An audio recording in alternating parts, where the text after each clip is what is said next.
Assalamualaikum warahmatullahi wabarakatuh. Saya Azahra Rizky Arifah dari kelas 1A Ilmu Komunikasi dengan NIM 12140323995. Di video kali ini saya akan menjelaskan tentang hakikat manusia menurut Islam. Hakikat manusia. Ketika membicarakan tentang hakikat manusia, pendapat para filsuf barat seperti Plato lah yang banyak dikaji. Padahal Al-Quran juga memberikan informasi jelas mengenai kemanusiaan.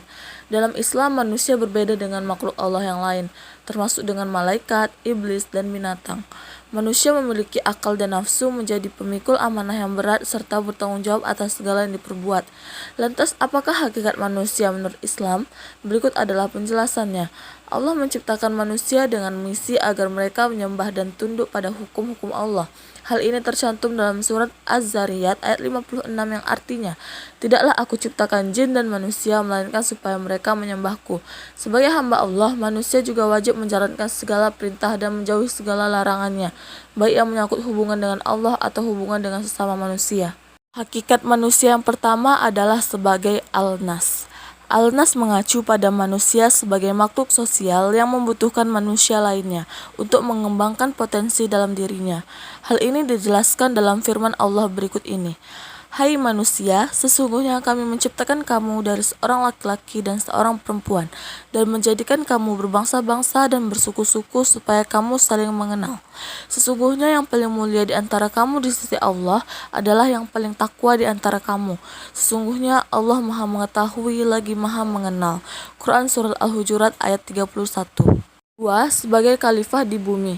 Manusia diberi amanah untuk menjadi khalifah di muka bumi, artinya manusia memiliki wewenang untuk memanfaatkan alam guna memenuhi kebutuhan hidup, namun juga bertanggung jawab terhadap kelestariannya. Hakikat manusia sebagai khalifah ini salah satunya dijelaskan dalam surah Al-Baqarah ayat 30, yang berbunyi, "Ingatlah ketika Tuhanmu berfirman kepada para malaikat, sesungguhnya aku hendak menjadikan mereka khalifah di muka bumi. Mereka berkata, mengapa engkau hendak menjadikan mereka khalifah di bumi?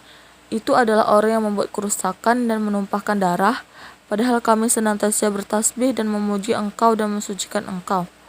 Tuhan berfirman, "Sesungguhnya aku mengetahui apa yang kamu tidak ketahui." Manusia sebagai Bani Adam. Al-Quran menerangkan dengan jelas bahwa semua manusia merupakan keturunan Nabi Adam alaihissalam dan bukan berasal dari hasil evolusi makhluk lain seperti yang dikemukakan oleh Charles Darwin. Sebagai Bani Adam, semua manusia berasal dari keturunan yang sama sehingga saling bersaudara, terlepas dari latar belakang agama, bangsa, dan bahasa yang berbeda. 4. Sebagai Al-Insan. Konsep Al-Insan merujuk pada potensi yang dimiliki manusia, antara lain kemampuan berbicara dan menguasai ilmu pengetahuan. Selain potensi positif, manusia juga memiliki kecenderungan berperilaku negatif, misalnya cenderung zalim, kafir, tergesa-gesa, dan bakil. Bahkan banyak lagi contoh yang lainnya.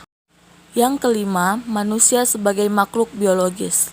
Sebagai makhluk biologis, manusia berkembang biak mengalami fase pertumbuhan dan perkembangan, memerlukan nutrisi untuk bertahan hidup dan pada akhirnya akan mengalami kematian. Apabila malaikat diciptakan dari nur atau cahaya dan iblis berasal dari nyala api, dalam surah Al-Mu'minun ayat 12 sampai dengan 14, Allah menerangkan proses penciptaan manusia yang berasal dari saripati tanah hingga menjadi makhluk yang mulia, yang berbunyi, "Dan sesungguhnya kami telah menciptakan manusia dari suatu saripati berasal dari tanah. Kemudian kami jadikan saripati itu air mani yang disimpan di tempat yang kokoh ataupun rahim. Kemudian air mani itu kami jadikan segumpal darah, lalu segumpal darah itu kami jadikan segumpal daging, dan segumpal daging itu kami jadikan tulang belulang. Lalu tulang belulang itu kami bungkus dengan daging, kemudian kami jadikan dia makhluk yang berbentuk lain. Maka Maha Suci Allah, pencipta yang paling baik." Sekian video saya kali ini. Mohon maaf apabila ada kesalahan. Sampai jumpa di video-video berikutnya. Assalamualaikum warahmatullahi wabarakatuh.